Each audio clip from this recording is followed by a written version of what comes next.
ती पण आम्ही काढून टाकू आणि जनगणनेच्या आधारावर ज्या जाती, फक्त मराठाच नाही, ज्या जाती मागासलेल्या असतील त्या सगळ्यांना मुख्य प्रवाहात आणण्याचा संकल्प काँग्रेस पक्षाचा आहे आणि ते प्रामाणिकपणे काँग्रेस पक्ष या देशामध्ये राज्यामध्ये करेल. हो, भारत जोडो यात्रेला वर्षपूर्ती झाली, पण सध्याला हल्लीतच कृष्णकुमार पांडेबद्दल एक पोस्ट व्हायरल होत आहे की 25 लाखांची मदत त्यावेळेस घोषणा करण्यात आली होती, ती अजूनही केलेली नाही. काय म्हणतात?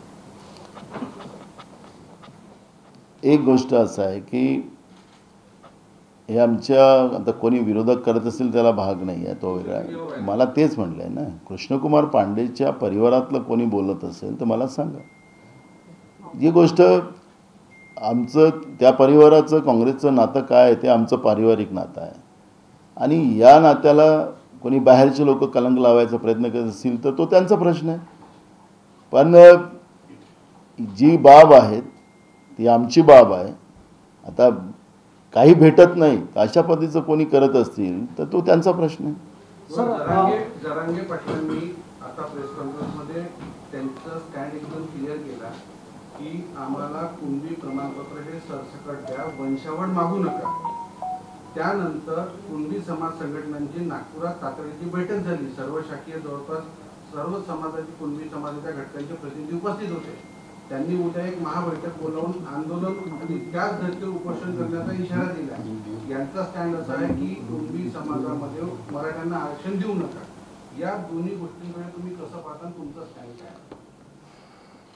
आम्ही आमची भूमिका स्पष्ट मांडलेली आहे काँग्रेसकडून की ओबीसीच्या आगीमध्ये सरकारने जाऊ नये.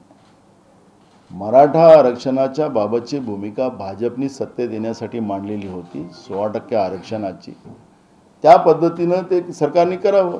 आता सरकार गोलगोल फिरवत असेल, इता पाणी करत असेल तर तो सरकारचा प्रश्न आहे. माझं सगळ्या समाज बांधवांना आव्हान आहे काँग्रेस पक्षाच्या वतीनं की सरकारला नियमाप्रमाणे ह्या सगळ्या गोष्टी करता येत नाही. कारण की व्यक्तिशः तो कोणत्या जातीचा आहे हे ठरवण्याचं काम त्याला सगळ्या कागदपत्रासहित करावं लागतं. असं कुठलंही उठलं आणि कोणी काही केलं असं करता येत नाही. जातीमध्ये समावेश करायची एक प्रक्रिया आहे. तो कुठल्या जातीत जन्माला झालेला याचं पूर्ण कागदपत्र आपल्याजवळ होतं. त्याच्यामुळे सरकारची ही बाब आहे आणि म्हणून कुठल्याही समाज बांधवांनी जास्त ॲग्रेसिव्ह होण्याचं कारण नाही. सरकारने खोटे आश्वासन त्या समाजाला दिले होते. स्वतः गड्डा खोदला होता, त्या गड्ड्यात हे सरकारच पडणार आहे, हे भाजपच पडणार आहे. त्याच्यामुळे आमचं आव्हान आहे की असं कुठलंही विचलित होण्याचं कारण नाही. सरकार पुढं करते काय त्याला एवढंच बघू ना, करू द्या त्यांना एकदा काय करतं आहे. त्याच्यामुळे आम्हाला काँग्रेसची भूमिका स्पष्ट आहे आणि आम्ही सांगितलेलं आहे की प्रत्येक घटकाला न्याय देण्याची भूमिका ही आमच्या संविधानामध्ये दिलेली आहे. बाबासाहेब आंबेडकरांनी लिहिलेलं संविधान हे आहे आणि तेच सांगतात आहे. आता भाजपवाले सांगतात की बाबासाहेब आंबेडकरांनी संविधानच नाही लिहिलं, त्यांचा आर्थिक सल्लागार सांगतो आहे. त्यामुळे खूप सारे प्रश्न पुढे अजून निर्माण होणार आहेत. म्हणून संयमतेचा इशारा आम्ही सगळ्यांना देऊ. कारण की ही वेळ भडकवण्याची सत्ता पक्षाकडून चाललेली आहे आणि म्हणून सगळ्यांनी शांततेनं आम्ही आहो ना. असं कसं कोणी काही सगळं घटनाबाह्य सगळं करू तिथे. सर, एक माझा प्रश्न आहे की जे सत्य माध्यम दाखवते त्या माध्यमांच्या संपादकांवर कारवाई करण्यात येते. किरीट सोमय्या या प्रकरणामध्ये लोकशाही या वाहिनीने एक सत्य दाखवलं किरीट सोमय्यांचं आणि त्यांच्या संपादकांवर गुन्हा दाखल करण्यात आला. तुमचं मत काय यावर? भाजपने कोणताही नंगानाच केला तरी चौथ्या स्तंभाने त्याला दाखवू नये त्याचा इशारा त्यांचा आहे. गेल्या 2014 ते आज 2023 पर्यंत भाजप सत्तेचा दुरुपयोग करते आहे, नंगानाच करते आहे. त्याचा हा एक नेता करत होता नंगानाच. पण भाजप सत्तेचा दुरुपयोग करून नंगानाच करते आहे हे तर सगळं लपलेलं नाही आहे. चौथा स्तंभ वास्तविकता दाखवत नाही आहे. सगळे घाबरलेले आहेत. म्हणून राहुल गांधीजी म्हणतात की डरो मत. पण आज परिस्थिती आहे.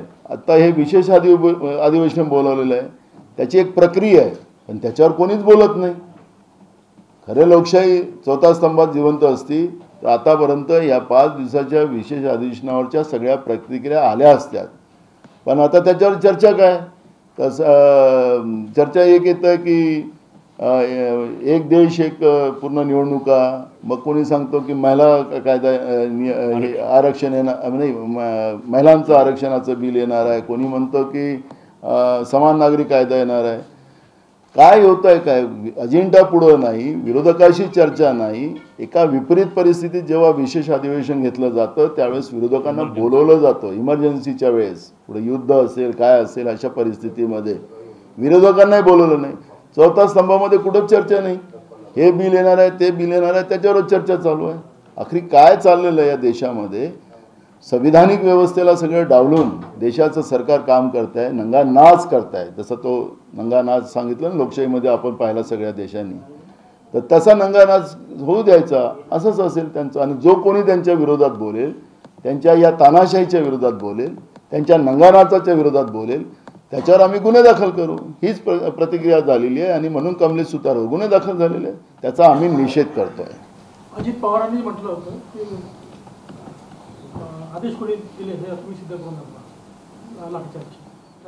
मला देवेंद्र फडणवीसांचे व्हिडिओज आलेले आहेत, त्याच्यामध्ये त्यांनी सांगितलं की मी सौम्य लाठीचार्ज करण्याचे आदेश दिलेले होते पण पोलिसांनी मोठे लाठीचार्ज केलेला, हे स्वतः देवेंद्र फडणवीसांनी सांगितलेलं. त्यांनी क्षमा मागितलेली आहे.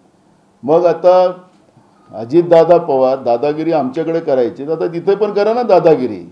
आम्ही तर परवाच सांगितलं, चौकशी काय करताय?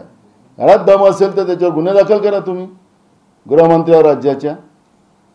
पण ते काही करणार नाही ना, कारण त्यांची नोकरी धोक्यात येईल.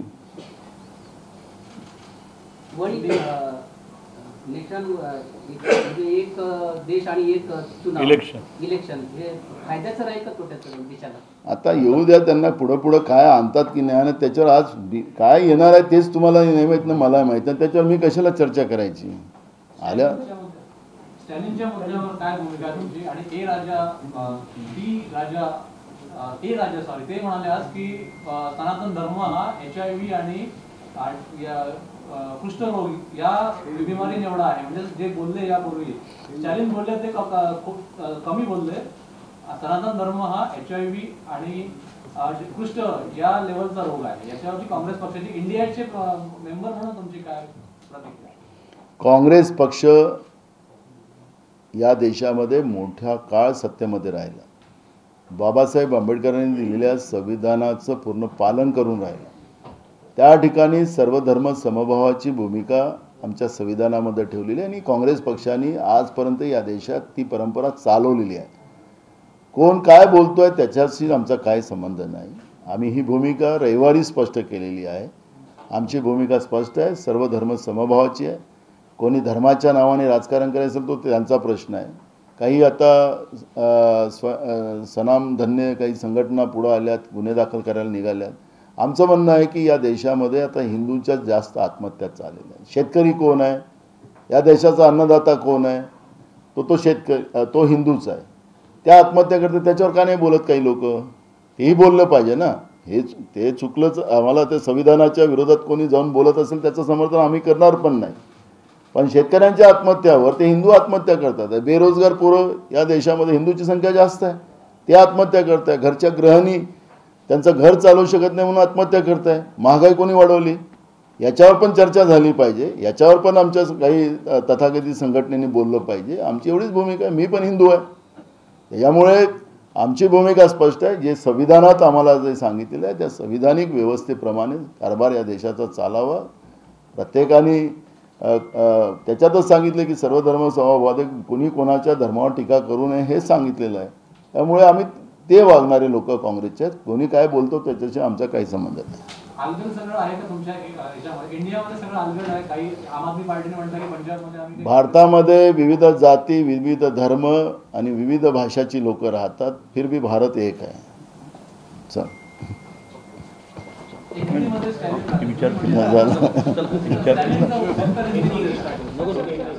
अरे झालं ना, अरे झालं हिंदी हां.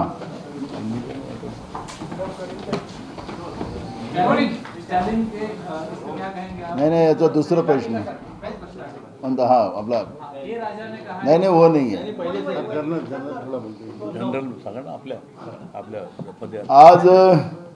आज हमारे लिए सबसे लिए खुशी की बात है कि राहुल जी ने आज ही के दिन 7 सितंबर को 2022 को कन्याकुमारी से कश्मीर ऐसी पदयात्रा की घोषणा की थी और आज ही के दिन से वो शुरू हुई थी।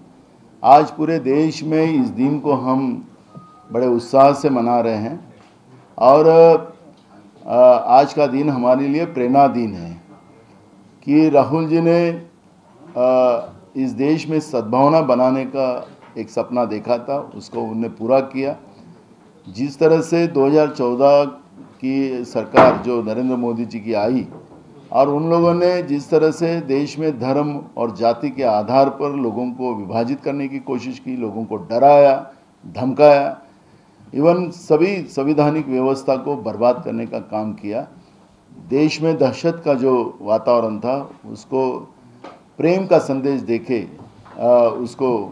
उस दहशत को ख़त्म करने का काम राहुल जी ने किया और उस दिन को मनाने के लिए आज पूरे देश में आज का दिन हम मना रहे हैं। और वैसे ही महाराष्ट्र में 3 सितंबर से हमने संवाद यात्रा शुरू की है, पदयात्रा शुरू की है और पूरे महाराष्ट्र में गए 3 दिन से ये यात्रा पूरे राज्य में चल रही है। और इस तानाशाह सरकार जो नरेंद्र मोदी की है, उस सरकार के जो भी अत्याचार लोगों पे ढाए जा रहे हैं, राज्य की एडी की सरकार हमारी, पहले ईडी की सरकार थी, एकनाथ शिंदे का डी, देवेंद्र का डी और अब ये लग गया, इसलिए एडे की सरकार। तो ये एडे की सरकार का भी जो अन्याय है, ये हम लोगों के भावनाओं को जब समझते हैं तो हम जब जाते हैं लोगों के बीच में तो लोग उस बात को जिस तरह से रखते हैं वो बड़ी तकलीफ, उनकी जो तकलीफ़ सुनकर एक गुस्सा भी मन में आता है, लेकिन हम उनको समझाते हैं कि आत्महत्या ये सबसे बड़ा मार्ग नहीं है। आप जीना सीखो और ये अत्याचारी व्यवस्था के विरुद्ध में लड़ने की क्षमता पैदा करो और कांग्रेस पार्टी आपको न्याय देंगी। इस तरह की इस पदयात्रा सद्भावना यात्रा का हमारा मकसद है। और अब पूछिए आप प्रश्न। स्टालिन विषय फिर क्या कहेंगे आप? और ए राजा ने कहा है कि धर्म जो है सनातनी धर्म वो एड्स और कुष्ठ रोग जैसा घातक बीमारी है और स्टालिन ने बहुत कम तो कांग्रेस एक लंबे समय इस देश में सत्ता में रहा है, देश के जनता के आशीर्वाद पे। डॉक्टर बाबा साहब अम्बेडकर ने दिए हुए संविधान को उसको सामने रखकर सर्वधर्म समभाव की लाइन पे इस देश में कांग्रेस ने काम किया। और हमारा संविधान हमें कहता है कि किसी के धर्म के ऊपर किसी ने भी गलत नहीं बोलना चाहिए। और कांग्रेस ने इतने साल में इस देश में उसी आधार पर इस देश को आगे बढ़ाने का काम किया। कोई व्यक्तिगत टिप्पणी करता है तो उनका इशू है, लेकिन कुछ संगठन ये सब बोलने वाले के ऊपर गुने दाखिल कर रहे हैं, ऐसा हम सुन रहे हैं। तो हमारा एक सवाल है कि इस देश का अन्नदाता भी किसान जो है वो भी हिंदू है, वो बड़े पैमाने में आत्महत्या कर रहा है। नरेंद्र मोदी की गलत नीतियों का परिणाम उनके ऊपर, नरेंद्र मोदी की सरकार के गलत नीतियों का असर उनके ऊपर पड़ रहा है। इस देश के बेरोजगार वो भी आत्महत्या कर रहे, क्योंकि हमारा देश आज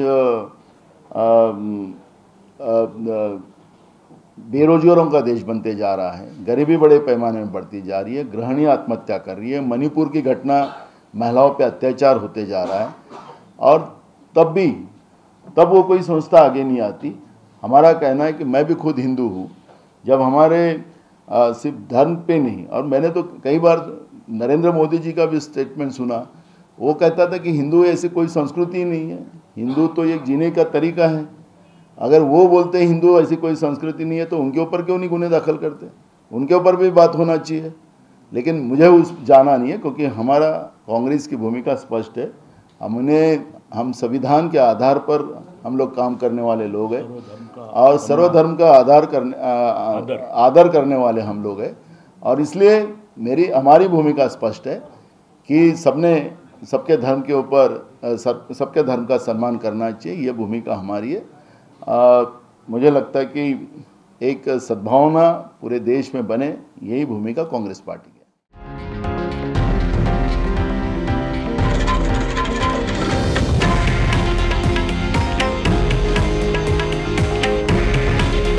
हे आहे देशातील नंबर 1 न्यूज नेटवर्क आणि आपण पाहत आहात TV9 मराठी। काळजी तुमची, हित महाराष्ट्राचं।